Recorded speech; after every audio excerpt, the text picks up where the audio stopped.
Hey everyone, Marc Saltzman here. Today we're taking a look at the brand new Samsung Galaxy Tab, the company's 7-inch consumer tablet powered by Google's Android operating system and going after the Apple jugular. As you know, the iPad is still the hottest consumer tablet in the market, and there's no shortage of competitors coming up, including ones powered by Microsoft, RIM's BlackBerry OS, and first the Android operating system, the first one to market this holiday season.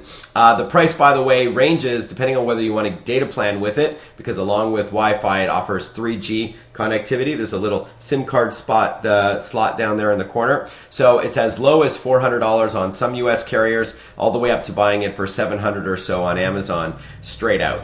All right, and in Canada, by the way, the price is going to be closer to that $700 price point without being subsidized by cell carriers when it comes out in late November. All right, so let's go over some of the advantages and shortcomings of the Galaxy Tab. For the most part, I really do like this gadget, but it does fall short in a few areas. So once again, the first thing you'll notice right away is that it is considerably smaller than the Apple iPad. Now, it depends on your personal taste. I love consuming media on a bigger screen, reading ebooks and watching video, playing games. I don't mind the 10-inch form factor. The iPad is a bit heavy at about 1.5 pounds. So it really boils down to personal preference. The Samsung Galaxy Tab is more like an ebook reader. It's 0.8 pounds, so about half the weight of an iPad. 0.47 inches thin, so very thin, and a great looking screen. It is not a super AMOLED screen that's found in the Galaxy S Vibrant or Fascinate or Captivate, any of these other smartphones, yet it does offer 1024 by 600 resolution, and it looks quite good. On that note, why don't I just tap the applications button and pull up a video. Let's scroll over to video, and I'll show you some camcorder footage of my son Ethan. So the quality is quite good. I've got the audio turned down, but as you can see, it's quite clear. Here's a little music video. And yeah, the screen, if you don't mind the glare there, as you can see, the screen looks quite good. 7 inches, it is more pocketable and portable than the iPad. You can't put the iPad in your coat pocket, but something like this, you might just be able to. All right, so it is powered by Android, so you've got basically access to the Android market. So there's more than 100,000 downloads. One Samsung rep told me it's as many as 140,000 downloads now, so creeping up to the App Store from Apple. So it doesn't really matter the numbers game. The point is there's tons of free content and paid content ranging from games to productivity apps to even augmented reality tools. And that leads me to a few advantages that the Samsung Galaxy Tab has over the iPad. It's got 2 cameras for one. So one faces you for video chats in the top right corner, and then one faces outwards. Now again, with this big 7-inch screen, you're not going to want to carry it as your primary camera, but it's a nice added bonus, and the camera quality is decent. You can also shoot video, by the way. So it does have a camera that could be used for augmented reality apps, so you can hold this up and look at your local landmarks and find out information about it on the screen itself. So that's pretty cool. Another advantage is that it's got integrated Dlna compatibility. So as long as you're in a wireless network with a Dlna compatible television, for example, you can press a button and the video that is playing on the screen will show up on the television screen wirelessly in real time. It's pretty cool, and that's called Digital Living Network Alliance, or DLNA technology, and you can expect to hear a lot more about that in 2011.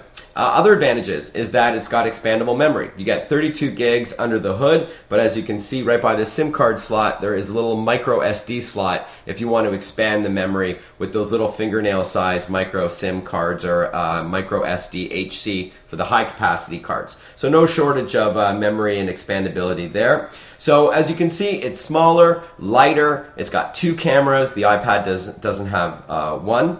And it's got expandable memory, DLNA support, and it does have a fast 1 gigahertz processor. The screen size boils down to personal preference once again. Some people will like this smaller form factor. The BlackBerry Playbook, by the way, will also be 7 inches. But the battery life, surprisingly, despite the smaller screen, you don't get better battery life than the iPad. The iPad, even though it's a 9.7-inch screen, can last more than 10 hours. And if you turn off all the wireless radios, you can squeeze almost 12 hours there.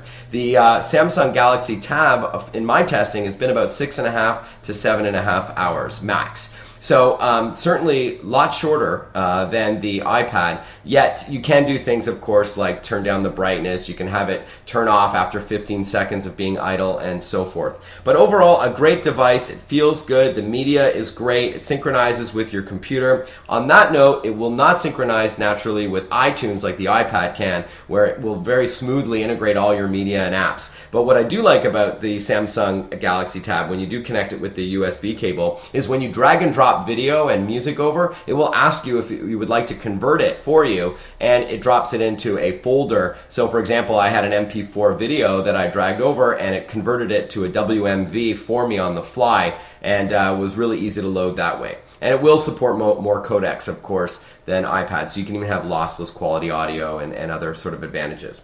But overall, if you like the smaller form factor and you're a fan of the Android platform and the integrated Google apps, including, as you can see, a Google search window right from the main gateway there, you'll really like the Samsung Galaxy Tab. It's a bit steep at up to $700 at launch, but overall a great product. And you can expect a lot more tablets in 2011 as well. It's going to be a very exciting category to watch for. I'm Marc Saltzman. Thanks for watching. Cheers.